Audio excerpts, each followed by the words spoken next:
I remember in season 1 when it first came out during the pandemic, and obviously, you couldn't get anywhere near anyone. And when we'd be sort of coming on our sort of daily walk back home, people would sort of shout across the street because it would, we'd been in their houses, and it was a connection that they weren't necessarily getting anywhere else.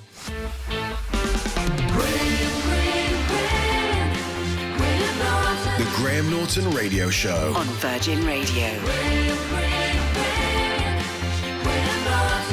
Given how this show started, you must be very surprised to still be talking about it in 2023.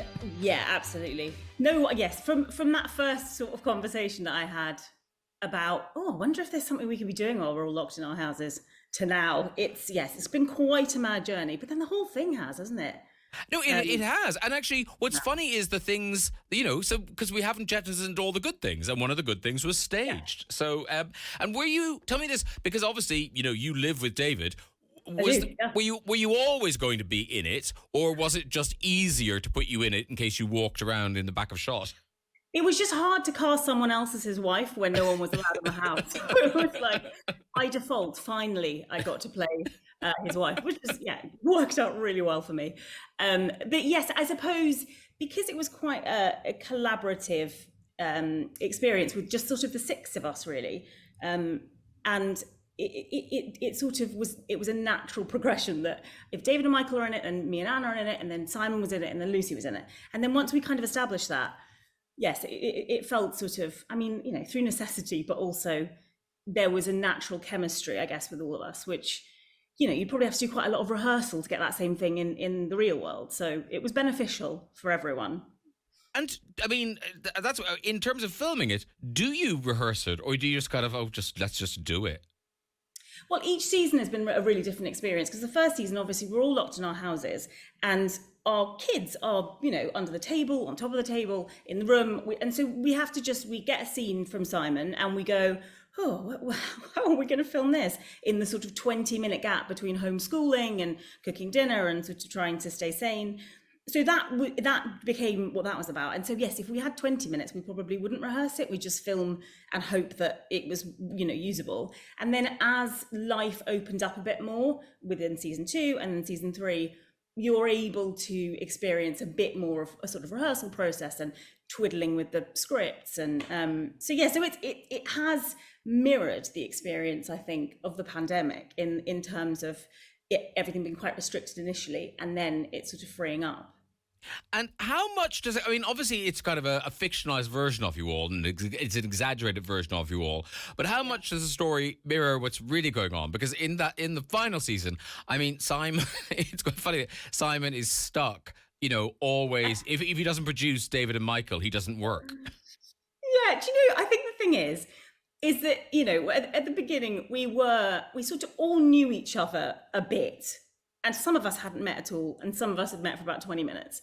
And so they had to kind of come up with versions of ourselves that sort of worked with the story. And then as we got to know each other, there were things that were used that were perhaps a bit more like the situations that we'd been through, or personality traits that other people had experienced. And there were some things that had sort of happened that then you'd get a script and you go, oh my gosh, how did he know about that?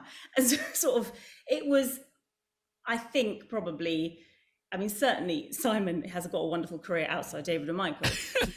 That's not true, unless it's something I don't know about. But yes, there were definitely things that Simon would start to write in, and Finn, who was the other producer and the other writer, who I've known since I was 12. So he knows me quite well. So there were bits that he would put in, and I'd be like, I cannot believe you put that in, because people are going to think it's real. And he's like, it is real. I was like, oh yeah. So the lines at this point are quite blurred as to what is real and what is in Simon and Finn's head. And do you imagine that thing? Is there a version of this show where you leave the laptops and it becomes, it becomes a more traditional form of show? We did have that conversation when we were sort of trying to figure out what season 3 would be. We were like, if there's going to be a season 3, it's got to be for a reason. We're not just going to sort of, flog a dead horse. Like let's make this a sort of 3-parter, and let's mirror now where we are. So we did sort of go, we could just turn it into sort of my family. But then it was like, well, that's not what the show's ever been. And I think that would have made it, I think it would have all sat quite badly with us. So that conversation was very brief.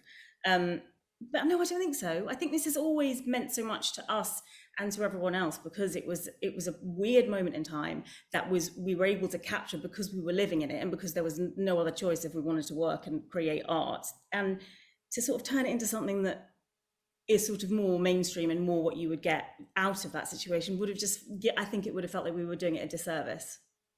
You say that now, Georgia. Yeah, exactly. Yeah. I mean, there's no other work, Graham. I'm happy to do it. Yeah. So, suddenly, hey, do you know what's coming back? Staged. Exactly. Yeah. Graham had this great idea. There are 26 episodes. There we go. Yeah.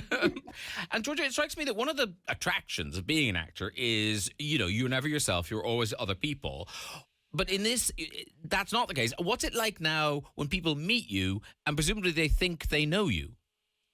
Yeah, it's weird that, isn't it? I mean, I guess they sort of do a bit, but luckily, I suppose, because we've done because it's quite a meta show, we've done quite a lot of versions of ourselves that they sort of know maybe one version of me, or perhaps like a couple. So yeah, I mean, it is quite an odd thing, but they're very friendly. I mean, I think they quite like me. It's not like I'm not playing a sort of unpleasant person, hopefully. Although I think actually in season 3 she does get a bit unpleasant. So yeah, people are lovely and they're very. I remember in season 1 when it first came out during the pandemic, and obviously you couldn't get anywhere near anyone, and when we'd be sort of coming on our sort of daily walk back home, people would sort of shout across the street because it would we'd been in their houses, and it was a connection that they weren't necessarily getting anywhere else.